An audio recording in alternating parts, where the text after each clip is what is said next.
السلام علیکم ورحمۃ اللہ وبرکاتہ۔ ناظرین، آج کی اس ویڈیو میں آپ کے سامنے نماز پڑھنے کا اسلامی طریقہ بتاؤں گا کہ نماز کس طرح پڑھی جاتی ہے اور اس کا طریقہ کیا ہے،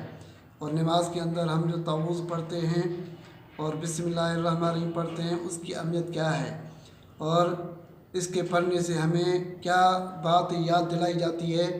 کہ اس کے پڑھنے سے شیطان کو بہت ہی تکلیف ہوتی ہے۔ میں اس کے بارے میں آپ کے سامنے وضاحت کروں گا۔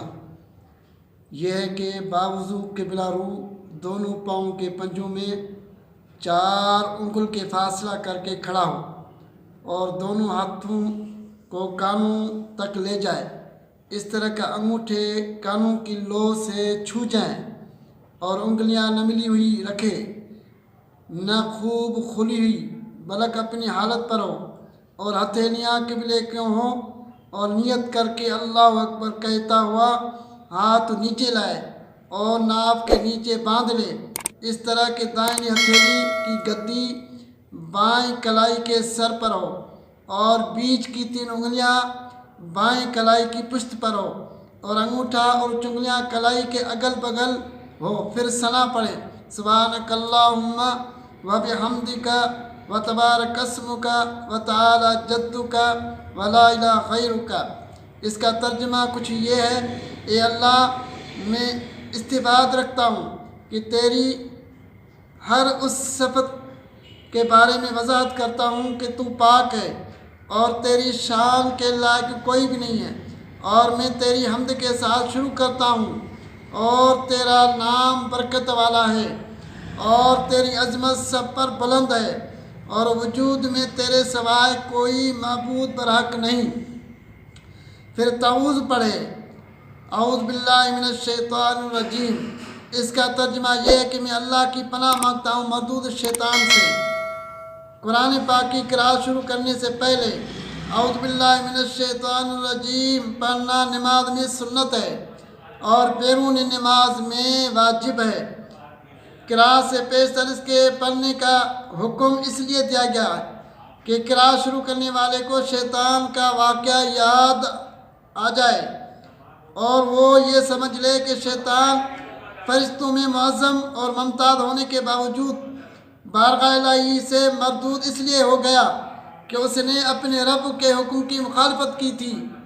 اور حضرت آدم علیہ السلام کو سجدہ کرنے سے انکار کر دیا تھا۔ اس واقعے کی یاد آنے سے قراءت کرنے والا اس نیت سے قراءت کرے گا کہ قرآن پاک میں جن چیزوں کے کرنے کا حکم دیا گیا ہے ان کو بجا لائے،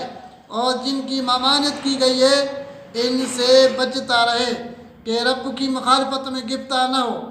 ورنہ مخالفت سے شیطان کی طرح مردود ہو جائے گا اور شیطان کی طرح ہمیشہ جہنم میں رہنا پڑے گا۔ چونکہ بندے کے دل میں شیطانی خطرات اور وسوسے آتے جاتے رہتے ہیں، جن کی وجہ سے ان کا قلب پراکندہ رہتا ہے، اور پراکندگی کی وجہ سے کلام الہی کی حلاوت محسوس نہیں ہوتی۔ نظر برآں ان کو حکم دیا گیا کہ قراءت سے پیشتر ان کلمات کے ذریعے سے اللہ کی پناہ میں آ کر شیطانی وسوسوں سے محفوظ ہو جائے تاکہ کلام الہی کی حلاوت اپنے اندر محسوس کر سکے۔ قرآن کریم کے ہر کلمے میں حقائق و معارف کے دفتر ہیں جن تک اسی قلت کی رسائی ہو سکتی ہے۔ شیطانی خیالات اور وسوسوں سے پاک اور انفاس حق کی خوشبو سے معطر ہو، اور یہ دونوں چیزیں تعوذ میں مضمر ہیں۔ اس واسطے شروع قراءت میں اس کے پڑھنے کا حکم دیا گیا ہے، اور اسی واسطے یہ کلمات بنسبت کلمہ لعنت شیطان پر زیادہ شاد گزرتے ہیں۔ چنانچہ حدیث میں ہے کہ جب کوئی مومن شیطان پر لعنت کرتا ہے تو شیطان اس کو مخاطب کر کے یوں کہتا ہے کہ تو نے ایک ملعون پر لعنت کی، اور جب مومن اعوذ باللہ من الشیطان الرجیم پڑھتا ہے شیطان کہتا ہے کہ تو نے میری پیٹھ توڑ دی، کیونکہ بندہ ان کلمات کے ذریعے سے قادر مطلق کی پناہ میں آ جاتا ہے۔ یہ تھا نماز کا شروع والا طریقہ جو ہم نے آپ کے سامنے وضاحت کے ساتھ بیان کیا کہ نماز شروع کرنے سے پہلے ہم ثنا پڑھتے ہیں، پھر اعوذ باللہ من الشیطان الرجیم کیوں پڑھتے ہیں، اور اس کی وجہ کیا ہے اس کی ہم نے آپ کے ساتھ وضاحت کی ہے۔ اگر آپ اس ویڈیو کو سنو گے تو انشاءاللہ تعالیٰ آپ کے علم میں اضافہ ہوگا۔ السلام علیکم ورحمۃ اللہ وبرکاتہ۔